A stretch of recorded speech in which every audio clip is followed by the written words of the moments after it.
안녕하세요, 머니나입니다. 여러분이 2025년 살고 있는데 대한민국에서 S&P 500 모른다 하면 진짜 답답할 거예요. 진짜 옆에 있는 우리 어머니였으면은 붙잡고 이거 정도는 알아야 된다 했을 거예요. 아니 왜 답답하다는 거야? 나 예적금 잘하고 있는데. 이렇게 생각하실 수 있는데 연금을 굴린다, 목돈을 굴린다, 이런 문제는 대한민국 누구라도 가지고 있는 문제일 거예요. 노후를 대비해야겠다, 이런 문제 없는 사람이 없잖아요. 기업의 총수 이런 사람 아니면은 이 정도 문제는 다 가지고 있어요. 임원분들도 마찬가지일 거예요. 그런데 그 돈을 예금에만 넣고 있으면은 계속 구매력이 떨어져요. 그 돈이 원래는 이 커피를 5,000원에 살 수 있었는데 10년 뒤, 20년 뒤에는 그 계좌에 든 돈으로 이 커피도 못 사게 될 수 있다는 얘기예요. 5,000원 기준으로 해서 얘기 드린 겁니다. 그래서 S&P 500 정도는 알고 있어야지 최소한 구매력을 지킬 수 있다, 이렇게 설명을 드리고 싶어요. S&P 500은 포트폴리오 투자를 할 때 대부분 필요해요. 대체하기도 좋아요. 요리로 따지면은 라면 스프 같은 거예요. 계곡 놀러 가서 만들어 먹는다, 맛이 이상하면 라면 스프 넣잖아요. 마찬가지로 내가 자산 이렇게 만들어가지고 투자하고 있는데 뭐가 이상하다, S&P 500 이렇게 따라버리면은 계좌가 좀 안정감이 생겨요. 또 이제 포트폴리오가 필요 없다 라고 하면은 이것도 그냥 간단하게 얘기 드리면 선진국은 연금 수익률이 8% 정도예요. 5%에서 한 10% 정도 왔다 갔다 하고 있어요. 우리나라는 연금 수익률이 평균 얼마일까요? 연평균으로 2%예요 2.2%,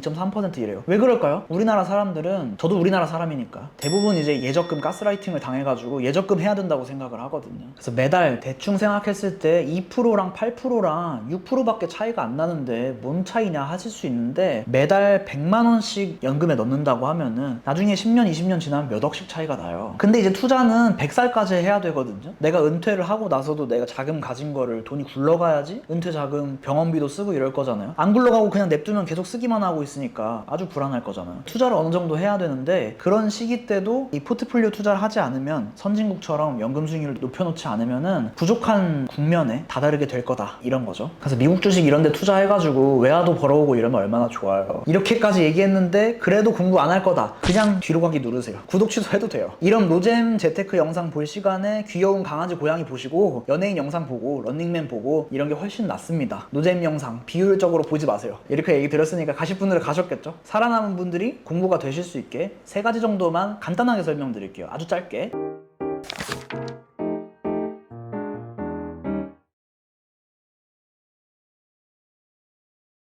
첫 번째는 이제 기본적인 얘기를 하나 드릴게요. 기본 스펙 이렇게 설명드리고, 투자를 한다고 하면 뭘로 어떻게 투자하면 좋을지 간단하게 설명드리고, 마지막엔 저라면 어떻게 할지 설명드릴게요. 제 구독자가 지금 34만 명이 넘었는데 뭐 투자해라 이렇게 하면 좋겠다 이렇게 얘기해드리는 게 좀 부담스러워요. 근데 S&P 500 정도는 괜찮지 않을까요? 자, 그럼 이렇게 설명드릴게요. 일단 S&P 500 뭐냐 하고 물어보면 간단하게 설명드려서 미국 주식 500개에 투자하는 거예요. 이 500개 중에서는 우리가 알고 있는 뭐 구글, 애플 이런 것도 있고 미국의 통신사 이런 것도 있고 이래가지고 다 막 섞여 있어요. 배당주도 있고 성장주도 있고 이렇게. 그래서 안정감이 있어요. 오히려 많이 섞여 있기 때문에 하나 망한다 그래도 큰 타격이 없어요. 그러면 여기서 드는 질문이, 미국 주식이 왜 좋냐, 이것도 질문을 하실 수 있어요. 미국 같은 경우는 장기간으로 봤을 때 계속 올랐고 앞으로도 오를 것 같아요. 아니 어떻게 계속 오를 수가 있나요, 주식이라는 게? 이렇게 생각할 수 있는데, 어떤 메커니즘이냐면 S&P 500에 투자를 하면은 미국 주식의 기업에 돈을 주는 거예요. 투자한다는 게 어떤 개념이냐면, 예를 들어서 여러분들이 제가 운영하고 있는 교육원 안지양에 투자를 한다 하면은, 여러분이 저한테 1,000만 원 투자를 했어요. 1,000만 원 받아가지고 저는 유튜브 영상 업그레이드도 하고 장비도 업그레이드 해가지고 회사가 더 좋아지겠죠? 퀄리티가 더 좋아지고, 그러면 다시 좋은 영상이 나오고 이 회사가 더 좋아지고 투자자들한테 더 많이 돌려줄 수 있고, 이런 개념이에요, 주식 투자한다는 게. 그런데 미국 같은 경우는 국민들이 연금을 주식에 넣어요. 우리나라는 예금에 넣는 것과 다르게. 그러다 보니까 어떤 선순환이 되냐면, 미국 국민들은 연금을 주식에다 넣고, 주식에다 넣은 그 돈들은 미국 기업들의 투자 자금이 되는 거죠. 미국 기업들은 또 업그레이드를 해요. 뭐 AI도 개발하고 뭐 데이터 센터 이런 것도 짓고 개발들을 하는 거죠. 구글, 애플 이런 데서 개발을 하면은 더 퀄리티가 좋아지면서 고용을 또 하게 돼 있어요. 미국 국민들은 고용이 되니까 점점 연금에 투자할 수 있는 금액이 늘어나요. 금액이 늘어나면 다시 주식 투자해요. 주식 투자하면은 기업이 더 좋아져요. 다시 국민들이 월급도 많이 받고 이렇게 돼요. 이런 식으로 선순환이 되고 있어요. 그러다 보니까 미국 주식에 투자하는 게 수익률이 장기적으로 좋다, 이런 거죠. 그래서 기본적으로 S&P 500을 꾸준히 투자했다고 떨어진다고 하면 시기마다 다르지만 연평균 한 5%에서 10% 정도를 볼 수 있었다 이렇게 얘기를 해요. 물론 위기 때는 마이너스 50%까지 떨어진 적도 있습니다. 이건 알아두셔야 돼요. 이런 리스크에 대한 건 나중에 좀 자세하게 설명을 드려볼게요. 그럼 기본사항이 정리됐습니다. 왜 투자하는지, 수익률 어느 정도인지, 손실률 최악일 땐 어떤지 이렇게 정리됐어요. 그럼 다음으로 물어보실 게 아마 S&P 500에 투자하면 어떻게 하면 좋냐, 뭘로 하면 좋냐 이런 질문일 것 같아요. 일단 여러분들이 제 채널을 처음 보진 않으셨을 거예요. 재테크에 관심 있다고 하면은 제 영상 중에 뭐 ISA 계좌나 연금 계좌나 목돈 굴리는 거나 영원부터 하는 거나 이런 영상들 조회수가 100만이 넘었어요. 그래서 재테크 관심 있으신 분들은 아마 제 영상을 한 번쯤 보셨을 겁니다. 그래서 이런 절세 계좌들은 아마 알고 계실 텐데 그 영상 내용들이 그러니까 절세 계좌들 같은 경우는 우리나라 국내 상장된 ETF밖에 투자할 수 없어요. 다시 말해서 미국에 상장된 스파이나 QQQ, 나스닥이나 이런 것들에 투자하기가 어렵다는 뜻이에요. 안 돼요, 지금은. 이걸 바꿔서 얘기하면은 해외에 상장된 이런 ETF들에 투자하면은 절세하기가 어렵다는 뜻입니다. 어렵다예요, 어렵다. 그래서 여러분들이 재테크를 처음 한다, 재테크 이제 막 S&P 500 같은 거 해보려고 한다 하면은 ISA 계좌, 연금 계좌 만들고 내 거 만들고 우리 가족 중에 배우자분 거까지 다 채우는 걸 우선 하셨으면 좋겠어요. 그럼 이제 정리가 됐죠? ISA 계좌, 연금 계좌에 S&P 500을 넣는 거고 S&P 500 넣을 때는 국내 상장된 ETF로 넣으셔야 된다. 이렇게 정리됐어요. 그럼 국내 상장된 ETF가 뭔가요? 하면은 코덱스 S&P 500, 타이거 S&P 500 이런 ETF 상품들이 있어요. 이 상품들은 아주 많아요. 우리나라 금융 강국이 돼가고 있어요. 선택지가 많기 때문에. 그럼 이제 마지막으로 머니하이 너라면 어떻게 할 거냐 조금 설명을 들으셔야 돼요. 일단 제 상황을 아셔야 돼요. 저 같은 경우는 뭐 삼성전자 시리즈나 뭐 금 시리즈나 이런 건 뭐 만원, 10만원 이렇게 해가지고 적지만 제 자산의 대부분은 주식 투자가 되어 있어요. 또 이렇게 회사도 운영을 하고 있고 그러다 보니까 포트폴리오를 공격적으로 구성하는 걸 좋아하진 않아요. 안정적으로 하는 걸 선호해요. 제가 운영하는 평생교육원 이름도 안지향이잖아요. 안전지향. 그러다 보니까 공격적인 투자를 하지 않아요. 그래서 S&P 500을 좀 더 선호하고 제가 계좌 가지고 있는 포트폴리오 계좌는 S&P 500이 거의 무조건 들어가 있어요. 그럼 이제 어떻게 활용을 할 거냐 하면은 S&P 500은 궁합이 좋은 자산들이 있거든요. 예를 들어서 미국 주식이 떨어질 때 다른 자산들은 오르거나 혹은 떨어지지 않고 방어를 해주는 그런 자산들이 있어요. 그게 이제 금이랑 채권이에요. 미국 주식이랑 채권, 미국 주식이랑 금 이런 것들이 상관계수가 낮은데 상관계수 이런 개념을 알 필요는 없고 궁합이 좋다 이것만 아셔도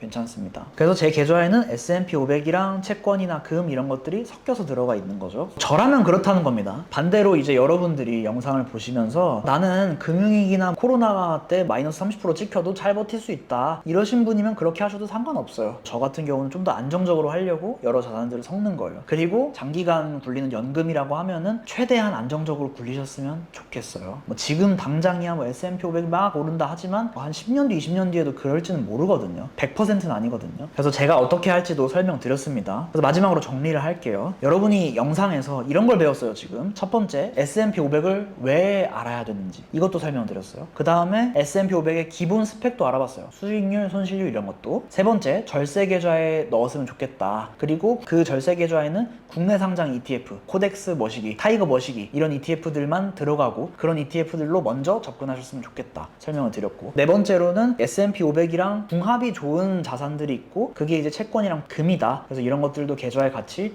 포함시켜 주시면 좋겠다 이렇게 정리 드렸습니다. 생각보다 많은 걸 배웠죠, 이 짧은 영상에서. 네, 영상 여기까지 하겠습니다. 다음엔 또 다른 자산들도 한번 리뷰를 해볼게요. 행복한 하루 되세요.